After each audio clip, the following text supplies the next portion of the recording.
This week's podcast is sponsored by the Big Onion and Bootlestand Shopping Centre, an initiative run by Merseyside Expanding Horizons. The Big Onion supports local businesses to return to the high street, as well as working with people wanting to start a business. In addition, the Big Onion runs projects to help people improve their skills and get back to work. To find out more, why not pop in? You'll love it. The Big Onion, a whole new high street experience.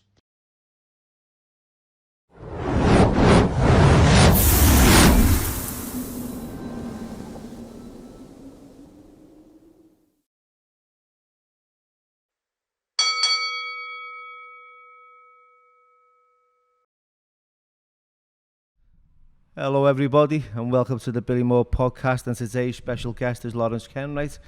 How are you, Lawrence? I'm really good. Thanks for coming on. My pleasure. So before we begin, let's start from the beginning. Tell us a little bit about yourself. Son of a docker and a coat worker. Left school at 15 without any qualifications. Ended up shoveling manure for a living for 2 years. Then realised that there must be a better way to live than this. And I went to work for a company called Etheloston. Became a van lad, then ended up progressing to be a buyer, then opened my own stores, then I ended up in development. That's fucking some story from the beginning. I think I just cut it in half, by the way. we were talking before. I don't really do any research, you know, and I think that's for me. It makes it more authentic when I meet someone and learn a little bit about them, so I can identify.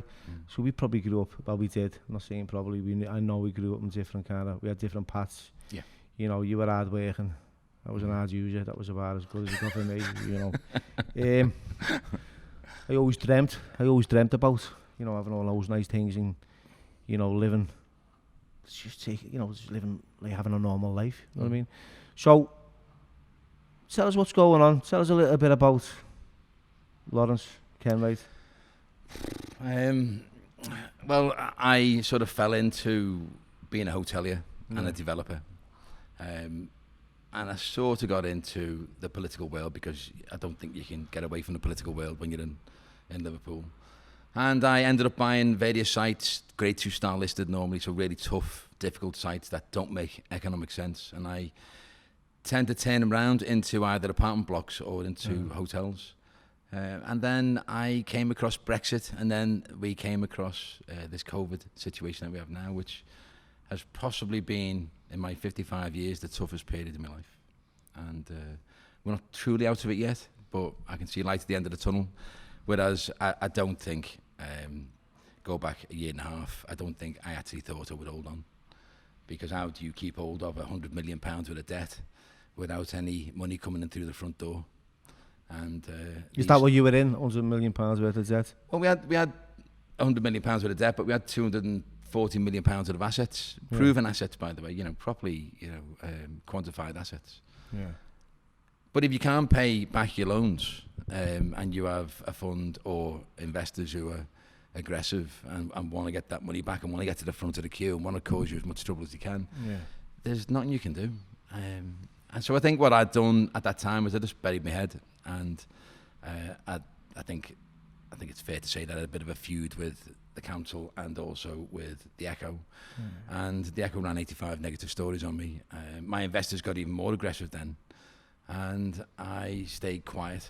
And some days I had 3 stories against me, and then before you know it, you're suffering with depression. Your anxiety's, you know, your phone goes, your bottle's gone. You don't want to even answer your phone. You know. Do you think you were like targeted by like individuals and also the papers? I don't think I know. You know. I know. So there's no grey area on that fact. I had a huge following at the time. On Facebook and not on Instagram, but certainly on Facebook. And I used to have, if I'd done a post sometimes, I'd get 17,000 shares. I had a video that had 16 million views on Facebook, you know, ridiculous numbers. And I think that scared the powers that be. And even though I was friends with them, I don't think politicians have friends. Yeah. And so I was naive, thinking that, you know, everything was fine and there was no problem with me sort of moving around in those arenas, until, you know, that day came when there was a clear fallout between myself and the mayor. Who's the mayor? The mayor then was Joe Anderson. He's no longer the mayor anymore. And everything that I'd done seemed to be blocked. He may deny that. I believe I have the facts to prove that. The moment that he stood down and that knee came off my throat, now we're back and we're okay.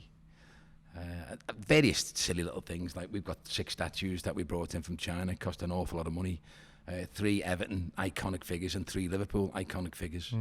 And they were due to go out on Victoria Street. When Joe was the leader, we got blocked. We couldn't put it out, even though we had permission to do it beforehand. And once he's now stood down, now it's not a problem. Why do you think he had some beef with you? Why do you think? What's his problem with you? Well, very, very early on, Joe Anderson was questioned under caution under Operation Sheridan. It's all online. Joe wasn't going to stand again. But then 2 major people within the Labour Party, one is like a Rasputin figure within the Labour Party, and the other's like someone who's caused Liverpool's demise in the 80s. Those 2 people came forward and supported him, and then from that he got renewed vigour and he decided to run again. But before that we were talking about me possibly running as a Labour nomination, even though that would have been tough for him anyway. I am not your typical Labour guy, even though I'm a Labour member.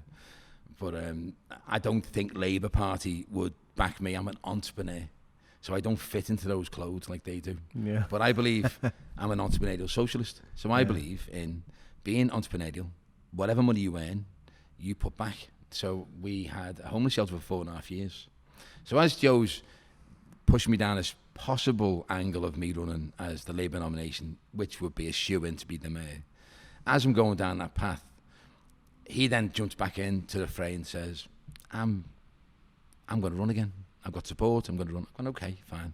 Then I open a homeless shelter. He sees that as a political play. I don't. I've got huge amounts. Do you think because you've opened a homeless shelter that he believes that it was sort of like you were pulling on the heartstrings of the supporters? Yeah. So you had an agenda, in a sense, in his eyes. Yeah. And I'm naive now. The only reason I've opened the homeless shelter is because it's -5 outside and there's loads of addicts down on the bottom floor of -3 of our car park in the Shankly Hotel.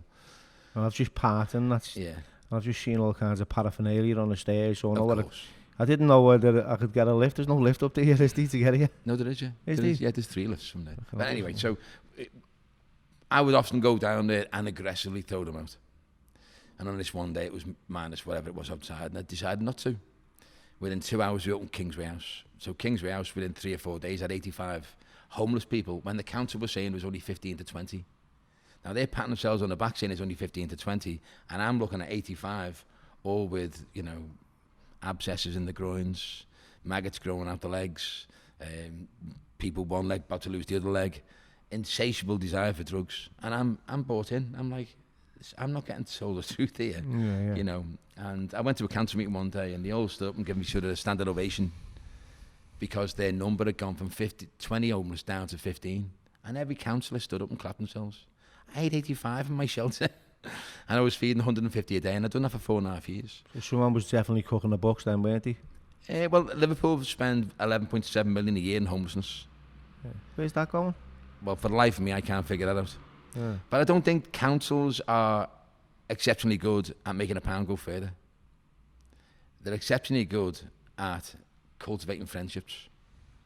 And I think we've just seen how that cultivation of friendships has just landed Joe into a position of him standing down, which is the best position for the city to be in, where we are now. Because we need to send to the rest of the world that message of, if Joe is fraudulent or corrupt, if he is, and I'm not saying he is, if he is, we need to send a message of whatever happened in the past, we're starting again. But this time we're starting again with who I think is a very good chief exec in Tony Reeves, although I've never met him. But I know that he's the one who's fought against this cabal, which is partly gangsterised and shouldn't be. And Tony Reeves is now the chief exec, and he's running what I think is a very steady ship. Yeah. That needs to scream out to investors who want to invest in the city in order for us to create more jobs. On saying that, there doesn't seem to be a shortage of jobs out there for people to take. Yeah, there's definitely jobs out there on Amazon and everything, isn't there? Warehouses and... There's a million untaken jobs at the moment. Yeah. Now, I was on a podcast not long ago saying that I could see Liverpool going through a real traumatic time because we're mostly a tourist destination city. We don't really have that office space what Manchester has. So I always thought that we were going to really struggle, but actually it looks as though that there's more jobs than what we have people for. So, right, let's get back to something, right, because something just triggered something for me, right? So, for you to have, like, a change of heart and a change of mind, you actually saw, like, that visible evidence of, like, people struggling on the streets, the homelessness, the addiction, the abscesses, all that. That obviously had an impact on how you saw life going forward for yourself, by the sounds of it. Is that true? So, I'm a Scouser through and through. Talk about me being a Scouser, ears on the back of my neck, stand up. I was embarrassed that I'm living in a hotel and I'm believing the narrative of no second night on the street. A load of bollocks. Shit, yeah, I believe that's true. 15 to 20 homeless people. Load of bollocks. Do you know how they count who's homeless? When they go around and count, if a homeless person is sitting upright in his sleeping bag, sitting upright, he's not homeless. If he's laying on his back, then he's homeless. And by the way, they do the counts midday.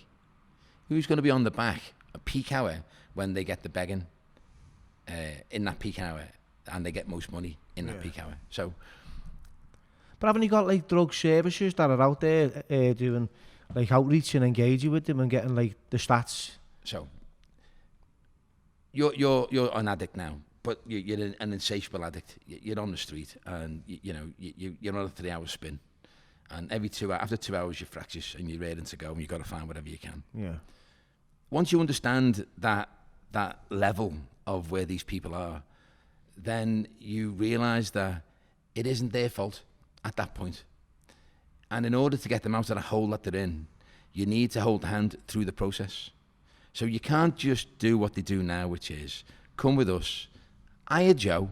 You're back in rehab again. You've been 8 times. It's 12 grand a pop, by the way. And we send it under the year. That's 1.2 million we spend a year. And we only have 5. Their figures, by the way, 5 that actually come through successful. Yeah. Okay. So another month 4, another month 3, another month 2. In the end, they're not successful. Why aren't they successful? Because they get put back into the same apartment that the last addict went into, which got ostracised by everyone lived in the area that no one spoke to. He then gets anxious, he then gets depressed, he then looks for escapism, goes back on gear again. Why does he go back on gear again? Because he's not being given a hand up to get a job.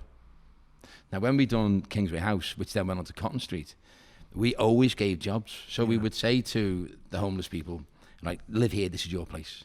We know you're going to fall over and scrape your knee, by the way, and we're not going to scream and shout at you. We know it's going to happen. But as long as you put space in between it every single time, because no one comes out of drugs like a phoenix and just doesn't stumble. Everyone stumbles. Every single person I've ever known has stumbled. But then as they come out because they have nature around them. So the new family is that structure. Yeah. That structure's around them. Everyone cuddles each other. Everyone's friends. Yes, there's issues and there's fracture situations because there's still an addiction there. But then after a certain period of time, they then get a job, 2 hours here, 3 hours there. They fall over, scrape the knee. Okay, go back again. Then they go back. Now they're going with 8 hours and 6 hours and then 4 hours. And then now they got money. And now they start feeling human again. Now they start feeling like that they're contributing. And now they want to start seeing the sun again. And they want to meet the mum again. And before we knew it, all 19 of Cotton Street, every single one come off drugs. Didn't cost the taxpayer a single penny. I paid for everything. Didn't cost them any money going to rehab. We done it by nature. Right the way through, by holding the hand all the way through, never letting go. When you let go of the hand, or they pass on from one post to another, and that homeless person has to recreate that relationship that he had before, they have to understand that when they go into other relation, it then becomes fractious again. It then becomes difficult. It then becomes a bit scary for them. And that's where sometimes that need for escapism, and escapism for them is drugs, yeah. The drug of choice. I think once you understand that path, which I didn't have a clue, by the way. I've never drank a lager or a wine in my life, by the way. So I didn't understand drugs. I was embarrassed. Kate and I, my wife, we wouldn't buy each other Christmas presents. We were like, how can we buy each other Christmas presents when people are on the street like this? In our city, my city, and I'm accepting it. So when we opened Cotton Street and we were successful there, then the council came to close me down. So they came after me with everything they've got. Do you think the reason being was because you were taking money out of their purse? No, because we weren't asking them for any money. Or shortchanging? No, it wasn't that. It's because if I jump into someone's garden and not invited, and when I say that, I'm talking about the charities, and some of them, the chief execs are getting £100,000 a year. Come on. If you're in that game, why are you not £100,000 a year? Some of them more. So I'm saying, I'm jumping into that charity's garden, and I'm not asking for a penny. And they look at me and they go, oh shit. Ooh, do we want him running around here? Making that pound go a bit further. So they clustered against us to push us out. So we found there were no friendships anyway. And then when the council believed that in some way that it was maybe a political move, then I not only had the people who lived in that arena coming after us, and then had the politicians coming after us, who then bullied what I think are the council officers, the employees of the council, to then come after us. And I've got plenty of evidence of that, by the way. Plenty. So what I'm hearing, right, is like the secret, and it's good that I haven't done any research, but there is like people who say things, and what was negative that was said about you that kind of really had you in those feelings of like, fucking hell, I can't cope here, I'm all depressed? No, that I was in fight mode there, so I didn't give a shit. No. I'm fighting for the homeless, and they come along and they're saying, if anyone dies here, we're gonna sue you for corporate manslaughter and taking pictures of needles in the streets. Well, underneath Kingsway House, that's been a drug haven for years. It's nothing to do with me. So we wouldn't allow the addicts to take drugs in the room. But obviously then they're going to go to the nearest doorway and inject there, or toot there, or whatever the choice is. But how would you police addicts from not use? Because I don't want to use me, so I'm going to use whether I'm under the bed, in the cupboard, in the loo. But we'd say, don't take it in the room. We'd have 5 security guards, by the way, that I was paying for overnight, and all of them were ex-addicts. So they all knew. So you couldn't pull a wool over their eyes. Not a chance. And they were really good guys. Okay. So they wouldn't chase them out, but the guys who were using would know not to. So they would go downstairs, and we put a portaloo underneath Kingsway House, still on my land. That portaloo was seen by the chief con. So the chief con come down and seen it, witnessed it, said, I've seen it. I understand what you're doing. Yeah. It's not legit, because there isn't one in the UK that's legit as a sharps room, but I know what you're doing and I get it. In that area around Kingsway House, break-ins went down, theft went down, begging went down. Why? Because we're feeding them all, we're looking after them. So in the morning, 2 o'clock in the morning, whatever it may be, they would go into the sharps room. They would use and get rid of the needles properly and use clean needles. We all knew that. The problem is the council then broke into the sharps room, took pictures of the needles in the sharps room and along the street. Not my fault. And then sent it to the Echo the next day. The Echo then done 3 stories on me for 3 weeks in a row saying Kenwright drugs. Don't forget, never had a lager or a wine in my life. So what, you were a drug dealer now? Yeah, so they put Kenwright drugs on the front page. Yeah. So someone who earned his money from bringing money into the city, and I'd probably brought in 200 million to the city. There must have been a few like people who were really jealous to kind of like feel that you had an agenda. Like, I don't know nothing about you. No. The truth is, right, I like the fact that I come in and you're a blank canvas to me, you know what I mean, and I'm listening to what you're saying. Sure. Now, and you can, you read comments. I've read comments on, I haven't watched podcasts, I don't really watch many, to be fair, but I do read. You should watch your own, I do read the comments, and there's a few controversial comments, and we said this, like, why doesn't he talk about that, why doesn't he say this, and we'll quote them, and I've got nothing to add. I think people saying like you're ripping off the city, and or you're ripping off the workers, and this is paraphrasing now what I'm reading. So you're talking about probably one comment in probably 100 that are bad, 100 good. That's the one that we're shooting into, though, isn't it? Yeah, sure. So I'm always going to be a target, aren't I? Yeah. And by the way, I don't give a shit. I don't care about people's comments. I know what I do is right. I live by my own compass. I don't live by anyone else's. And I certainly don't live by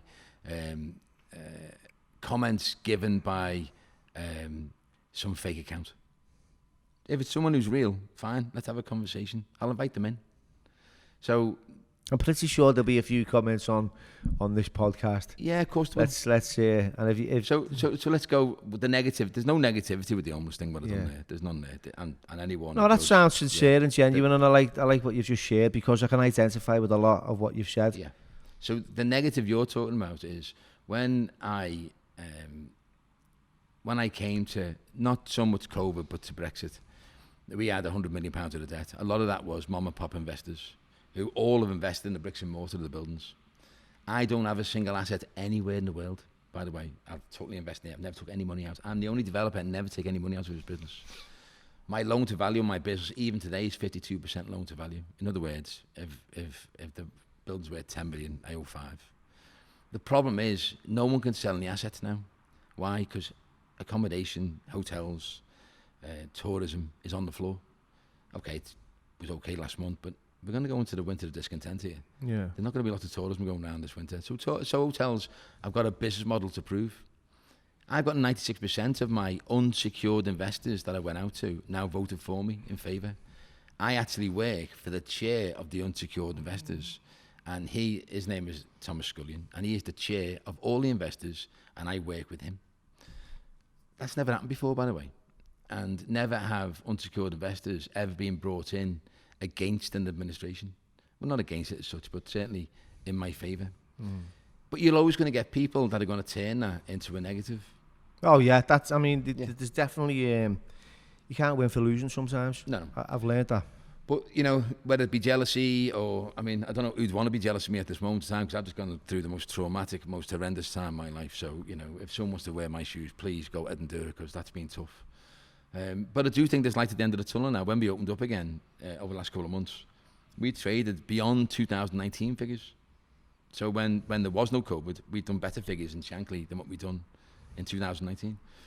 So we've traded really, really well for our investors. I don't get any money. All my money goes to the investors, goes to the administration.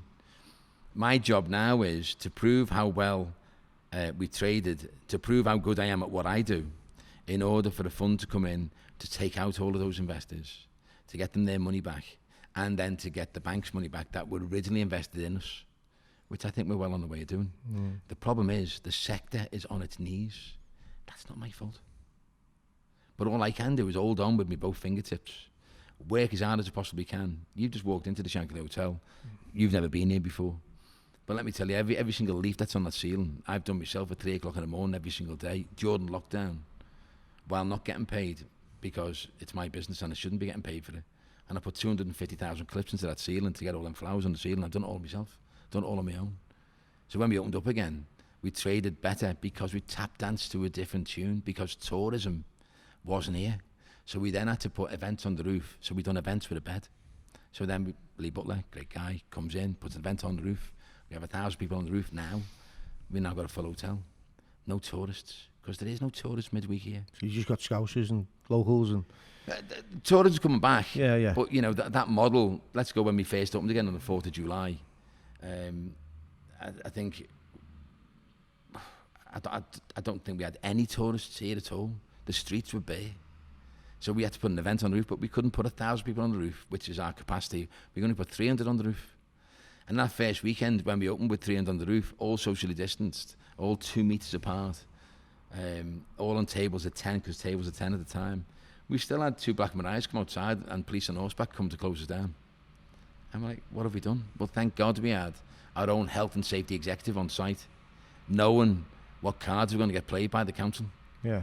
Because the council in charge of licensing, even though the police enforce it, but the council in charge of it, they come to close down. And I was really, really lucky that there's an amazing councillor called Christine Banks, who's chair of licensing, and she came along and went, there's nothing wrong here. Yeah. But without her, we'd have been closed down. Now, if I'd have got closed down that day, then I'd have lost everything. Because then I would be deemed as, or the story would have been spun into, I'm not fit to operate. I broke COVID rules, which I didn't. But it could have been spun that way. And that's what they tried to do. So I was very, very fortunate at that time that I got away with that one. But then I was also very fortunate for me, not so much for Joe Anderson. And I've got no axe to grind with Joe Anderson, by the way. But when Joe Anderson got arrested, that then gave me a new lease of life. I could then calm down, and then I could then just get on with the business that I have to do, keep my head down. I don't get involved in anyone's business. I don't talk about anyone's business. I don't want to get involved in politics. I just want to get on with saving my business and giving back the money to the investors that they originally invested in this business for. Okay, that's fair enough. And I've seen that Joe Anderson, straight after you'd been on Anzi's podcast. No, he went on first. Did he go on first? Yeah, he went on first. And see, that's how much I know. I don't really. Yeah, no, he went on first. Said we had to say. I think he called me out on a couple of things. And then Andy asked me to go on. I'd never been on his podcast before, and I went on and I spoke as honestly and as truthfully as I can be. And as I say, I wish him. I don't think any true Scouser would not want anyone to go to jail. I don't think we're brought up that way. I think it's a lot of people that like him to go to jail by the sounds of it. You see, there's the shutting on County Road calls here in Walton. I've seen it, yeah. You've seen it, haven't you? Yeah. And it's what does it say? It says, Anderson, jail Anderson. I'm still sticking to my view. I don't want anyone to go to jail. I don't. Do I think he's going to go to jail? He won't go to jail for gifting out assets to his friends, because that has gone through council process. And as much as the police may think it's morally corrupt, because assets that are worth millions should never go for a pound, they can't do anything about it because it's gone through council process. I don't think that will be Joe's demise. I think Joe's demise will come from a totally different angle, which will shock a lot of people. And I don't think that's going to come out till about February next year. But it's nothing to do with me. No, so you've got some, by the sounds of it, you've got some kind of inside knowledge of what's going on. Well, no one truly knows which way the police are going to turn. But I think I'm close to it to know. I don't even follow the news that much, and you should. I should, yeah, but it kind of it's quite toxic, isn't it? It's depressing as well. But what I do know, right, is that there was something. Joe allegedly got arrested for some kind of backhanders by the sounds of things. No, it wasn't that. See, No, it wasn't that. So Joe, look, it doesn't matter why Joe got arrested. Joe got arrested on. It's us though, doesn't it? Come on. No, okay, but so here's my view, okay, and it is only my view. I think Joe got arrested on a bullshit charge. A bullshit charge. Yeah, I think they wanted to get into his emails and his phones, and they wanted to dig deep. I think there were an awful lot of other people that had got arrested. Some on bullshit, some not. In total, there were 18. You wouldn't know that, would you? No. There was only saying there was 4, I think. Yeah, in total it was 18. In total it was 18. Okay. So what I'm getting here, right, is like they've arrested them on a bullshit charge because they know there's something a little bit deeper down that rabbit hole of his emails, and there's things that he's doing that obviously he shouldn't be doing, and they've kind of dug a little bit deep. By the sounds of it, this is what I'm picking up. Let me start again. I feel like Bergerac now. Let me start again. So, Joe is the mayor. Joe is an extremely important mayor, longest serving leader. I think there might be one in Nottingham, might be a bit longer, but he's certainly 13 years. He controlled Liverpool's corridors of power, so much so that he created his own corridors of power outside of the normality. So those corridors of power would be linked to unsavoury guys that should really never walk down them corridors. Okay. Joe Anderson, in my view, was getting bullied by those people. Some quite serious people, by the way. And I don't think he had a backbone for them. And he curtailed. And by curtailing, he would gift out. But he wouldn't gift it out. He would sort the deal out verbally and then pass it on to councillors and council officers to sign off, which means Joe didn't sign it off. But did he do it through his cabal? Did he do it through his friendships? Of course he did. I know for a fact he did. But did he do anything illegal? No. Is it morally corrupt? Of course it is. Will he go to jail for that? No. There's a trap door that's waiting. And then people in the know about it, but no one wants to talk about it, and the Echo certainly won't talk about it. And that trapdoor is waiting on a court case. And what happens in that court case, and no one knows what's going to happen in that court case, I think heads will roll from that court case. Now, I don't want to talk about that court case, and I don't want to mention what that is. Well, that's fair enough.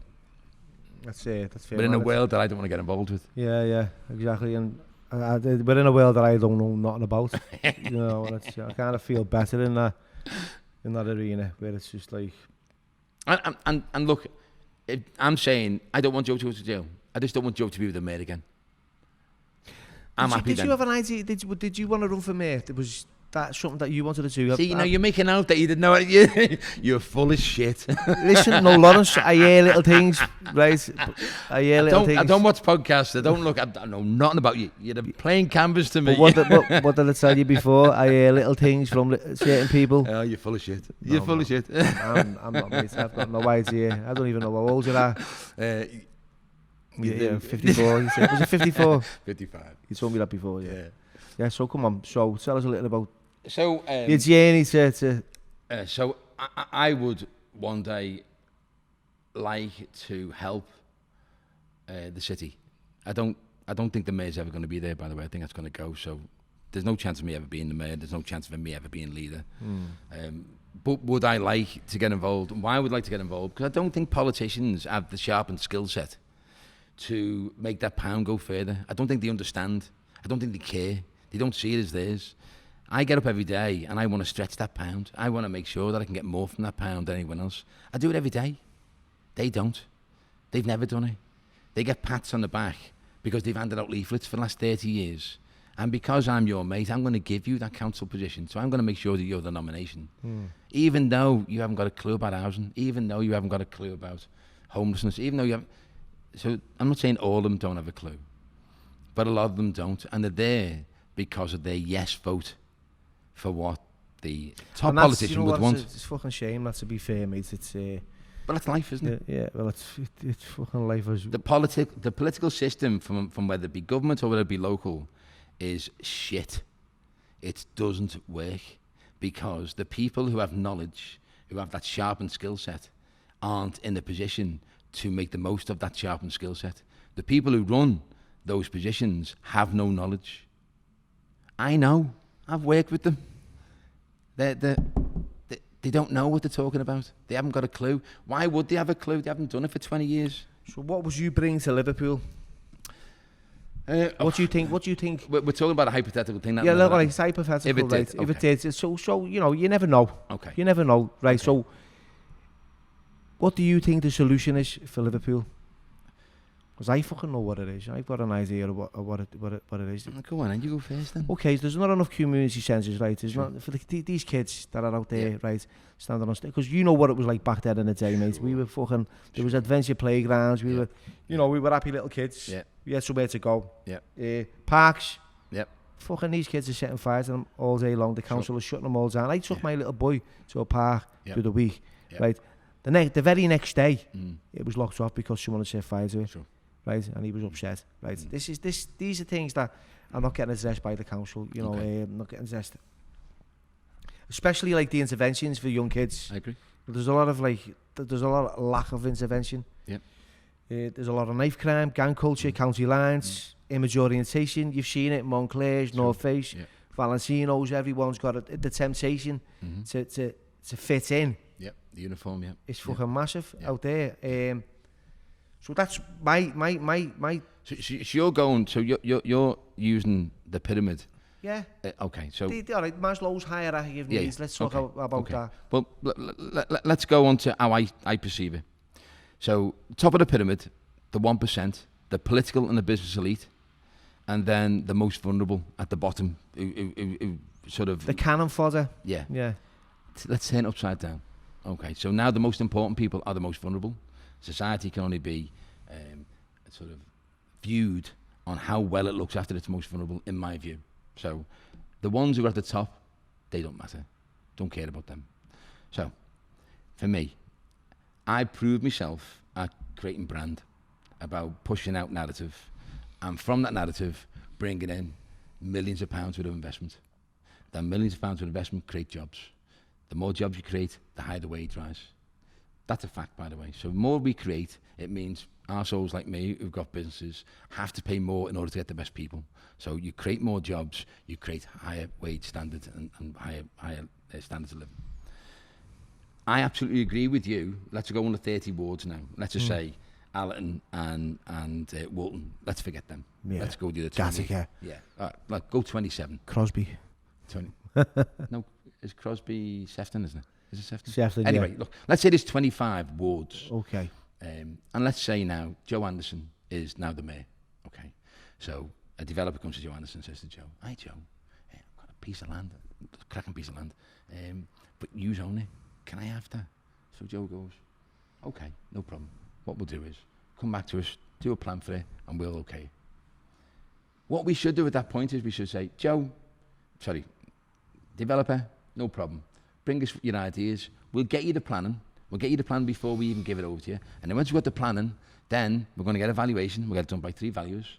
And we'll go with the middle value, we'll go with the mean one. And then we're going to give it to you at 75% of value. That sounds fair, doesn't it? You know, you just give the developer a cracking 10, you just knock 25% off the bill. We don't do that. Do you know what we do?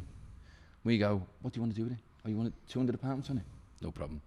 Tell you what, here's the asset, and we'll write it off because you're at risk."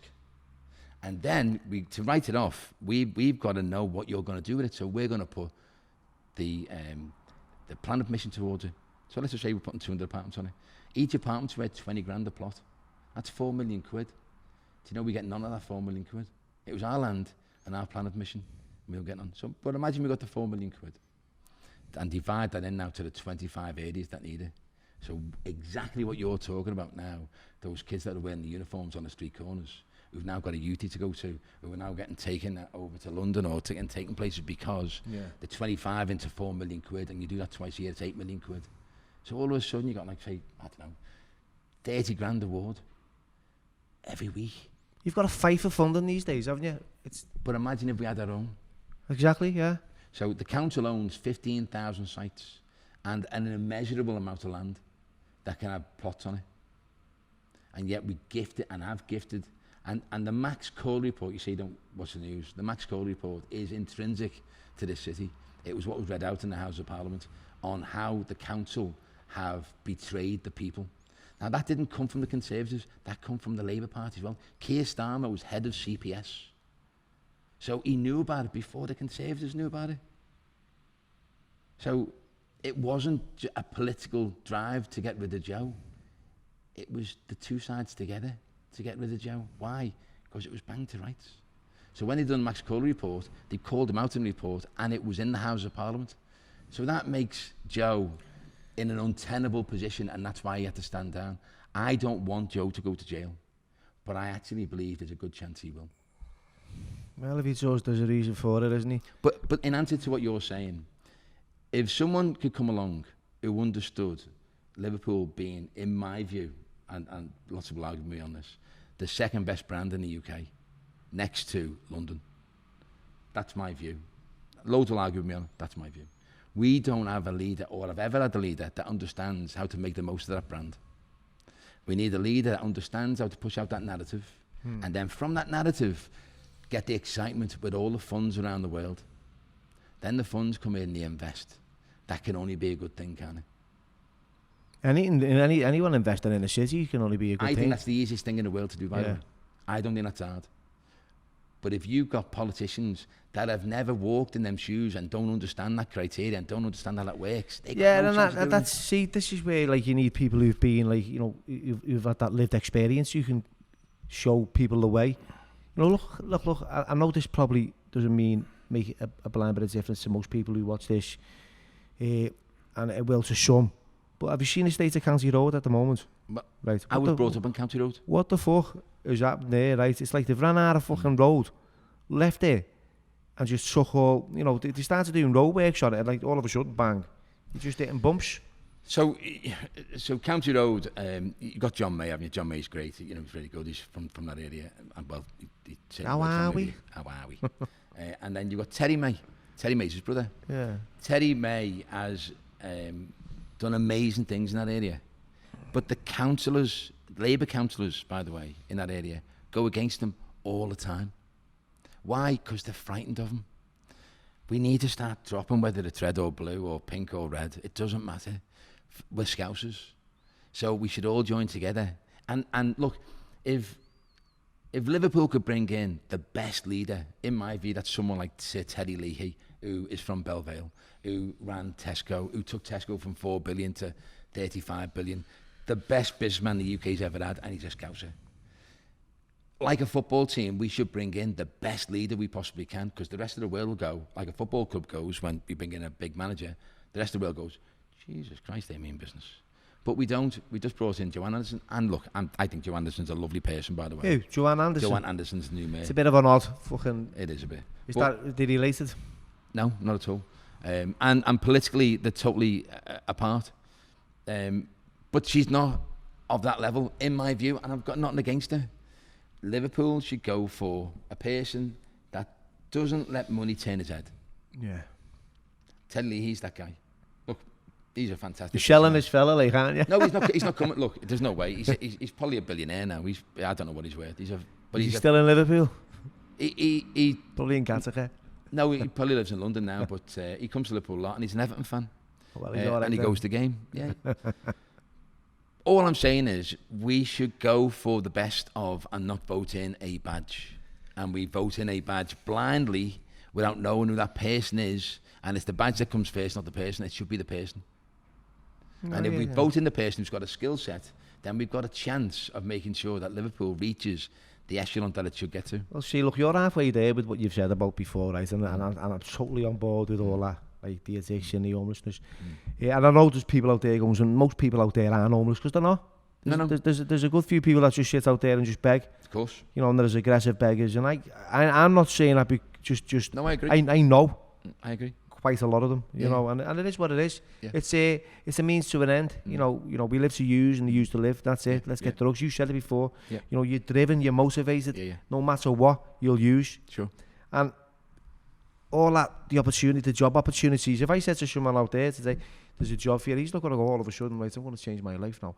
Right, he's got to go, like you said before, through that process. Yeah. Right, someone's got to be there. You said it earlier on, and I like what you said. Support. Before the podcast started. You said, you know what, Bill?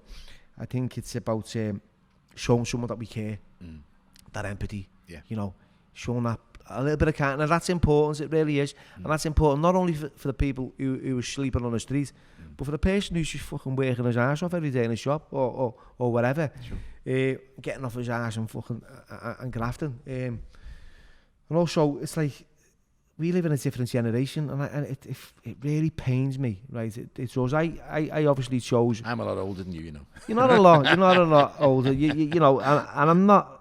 You said I was full of shit before. I'm not Lawrence. I was in the gym. I'll be honest. You're bigger than me, so I can't say it too often. I was in the gym before, and I said to me mate, I'm going to speak to Lawrence Kenwright. He said, tell him this and tell him that, and he started to get reeling off a list. Yeah.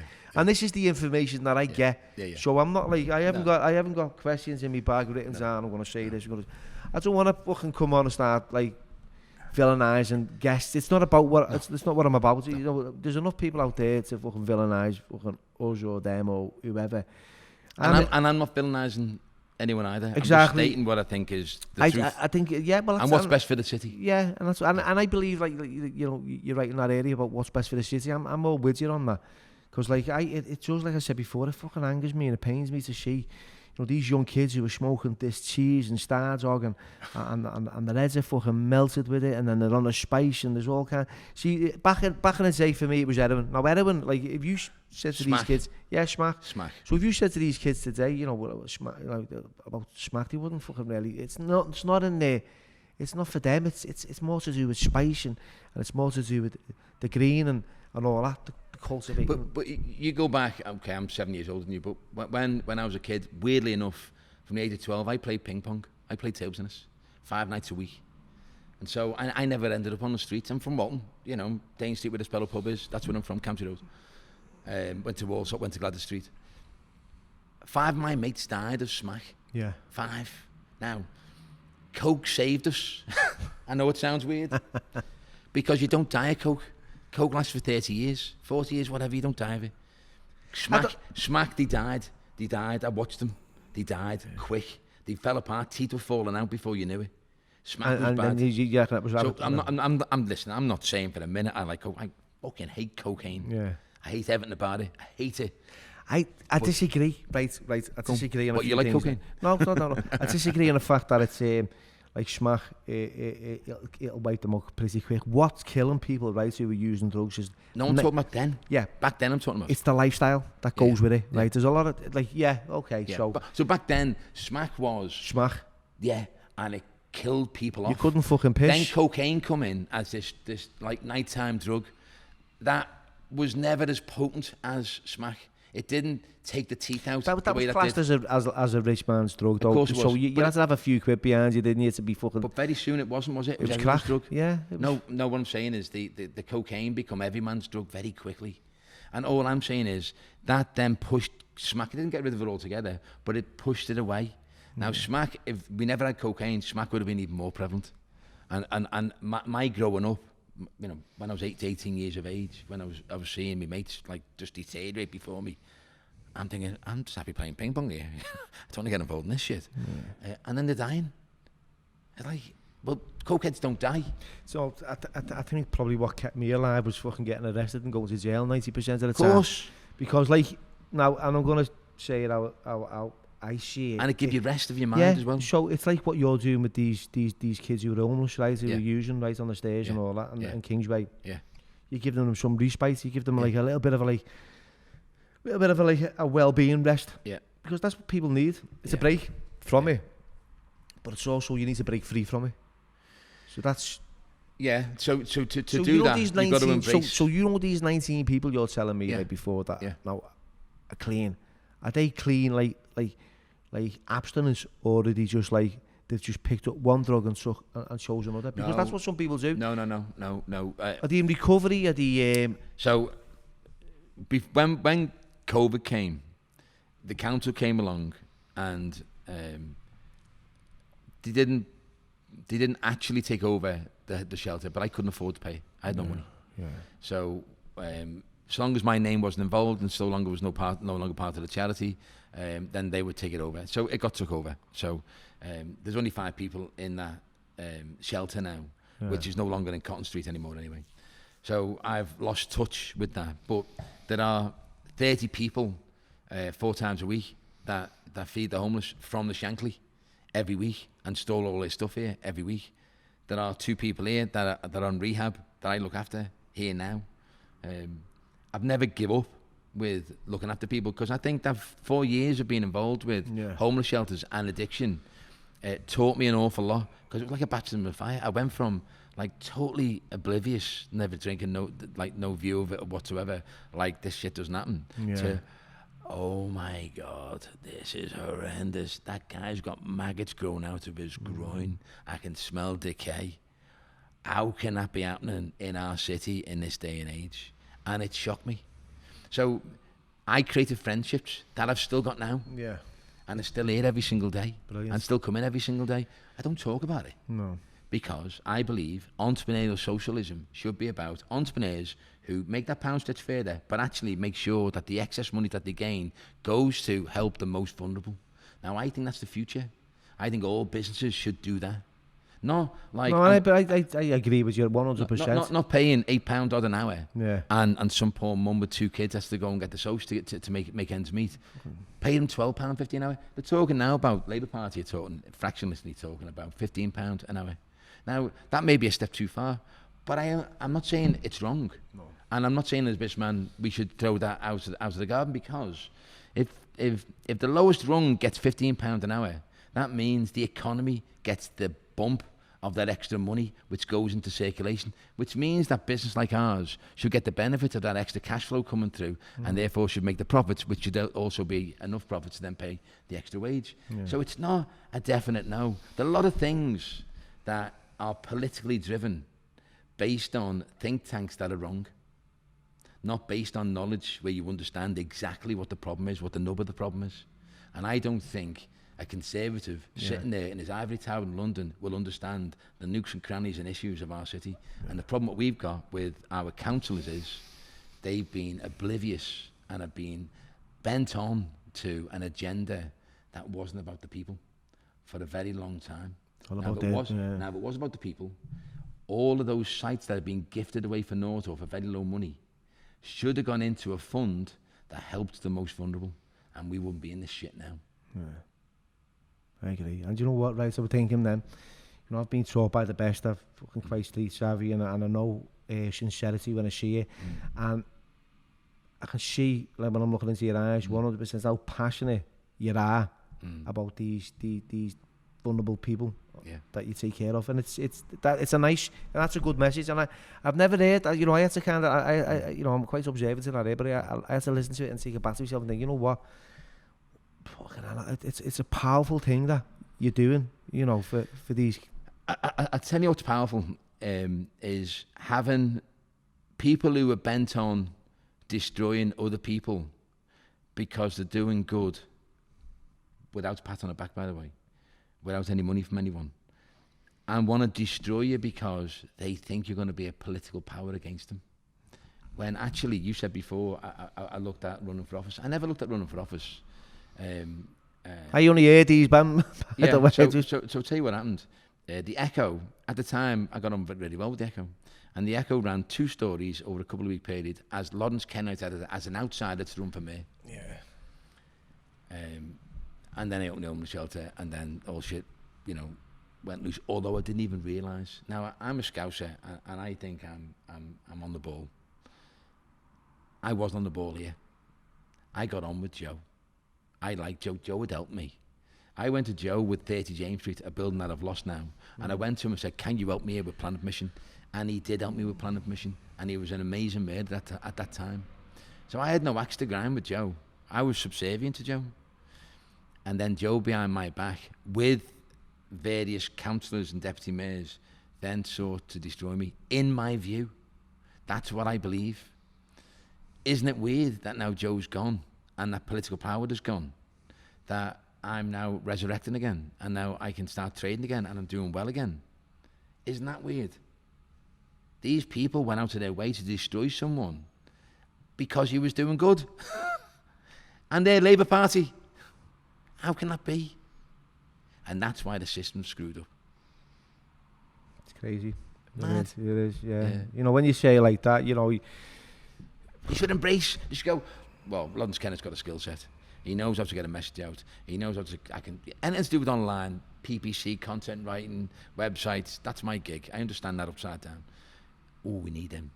Let's bring him on board to maybe share this message that he can then cultivate and push out there to the 4 corners of the world to bring in investment.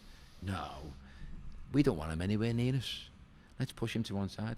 The city ends up being run by outsiders. yeah. And I think, you might think this is mad, I think that a lot of people in those highest powers actually dislike Scousers. It's almost like they're frightened of Scousers. It's almost like they don't want to let Scousers in the door. And it's really weird that for me to say that, because a lot of those people in those positions are Scousers. So it's an anomaly, that what I'm saying. But maybe the Wolves or fucking Arizoners or I don't know. They're not the proper Scousers, you know. But oh, no way. That's John May.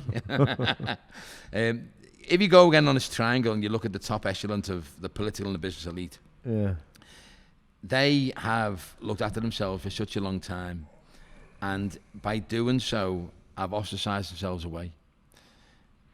People like me who come into the fray as a Scouser with a different sort of way of speaking, with a different viewpoint, they ostracised me from day one. I don't have a single friendship in that world anymore.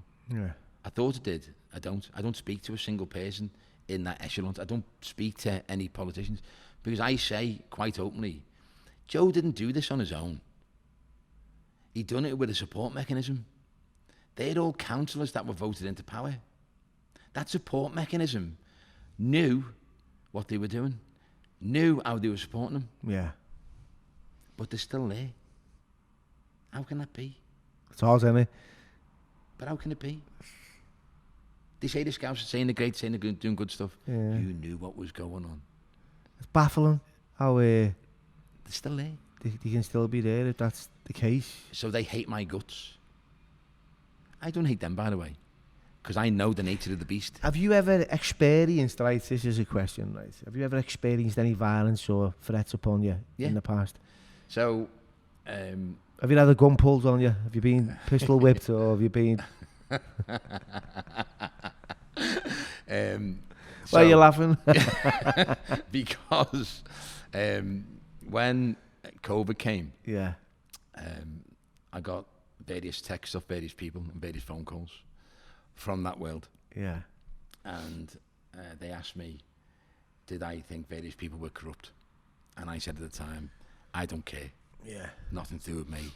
I'm trying to save my life, trying to save my business. And as strong a person as I am, I was on the floor. I didn't want to be here.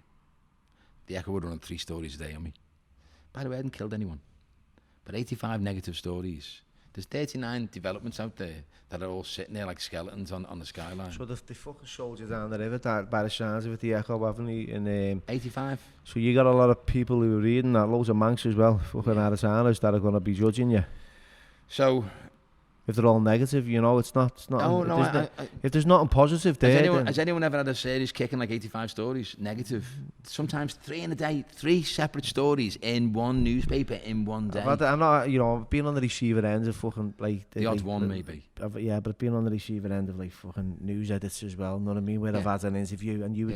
You know, you're talking about it 60 before, and I'm trying to explain it, like the mental, you know, they're not getting it. No. And you're being honest. Yeah, I'm being honest, I'm being really open. And then once it's being aired live on fucking Channel 4, like you see a different picture. You know, they've edited it really fucking cleverly to make me look like a folk, and I thought, you cheeky bastards. But imagine having that 85 times, you got to go and see it from a different angle every time. I'd fucking bear my cap out. So I didn't want to be here. Yeah. And you know what I mean by that? So that's suicidal kind of tendencies going on, I was like, I can't handle this. So you feel like you're being tired. Yeah, I can imagine it. I turn my phone off, turn my emails off, and I created a void, and my investors come after me because of that void. And the more I didn't come out and say anything, but what could I say? I didn't know when I could open again. Who knew what was going on? You know, there wasn't a person on the street. I used to look from outside onto the street. There wasn't a person outside. We were closed. I had no money. You know, I didn't have, I don't have bank accounts all over the world. None of that, you know. And the proof of that is the administrators that are in on the Shankly Hotel, you know, they verified that. I have not taken any money out of the business. All the money went into the bricks and mortar. So all those idiots that come online saying you stole money off the investors, it's in the bricks and mortar, the buildings. It's in the buildings. They invested in the buildings. I can't sell them. No one can. But the point being that when I got these calls in and these phone calls, I knew what was going on. You know, I understand the way the world works.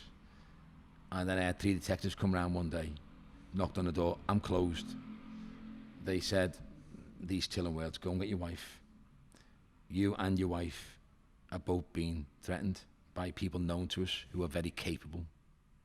You can't leave here. We're going to put a 24-hour surveillance on the hotel, which it did do for 6 weeks. And then... that must have been a frightening sign for you, like.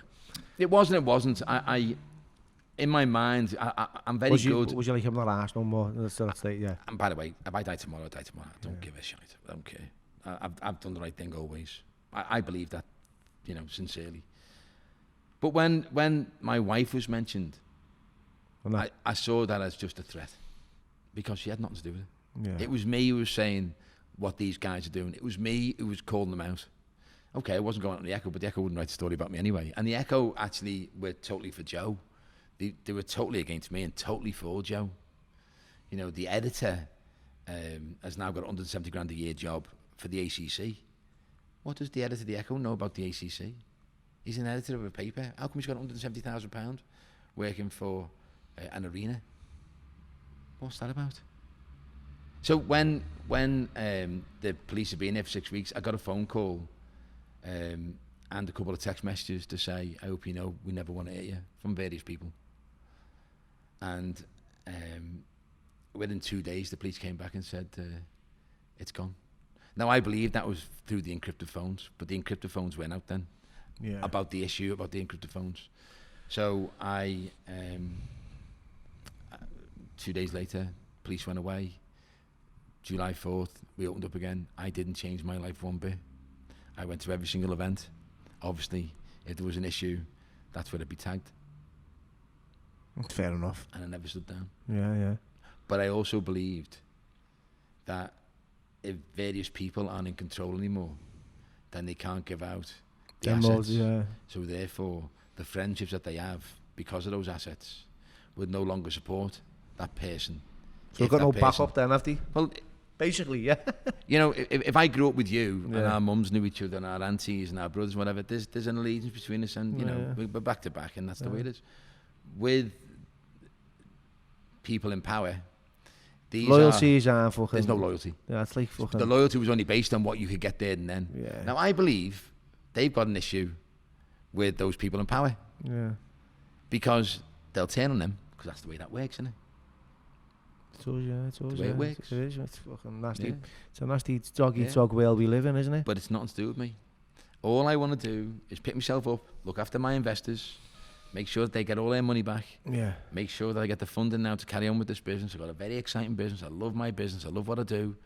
And I don't want to walk away.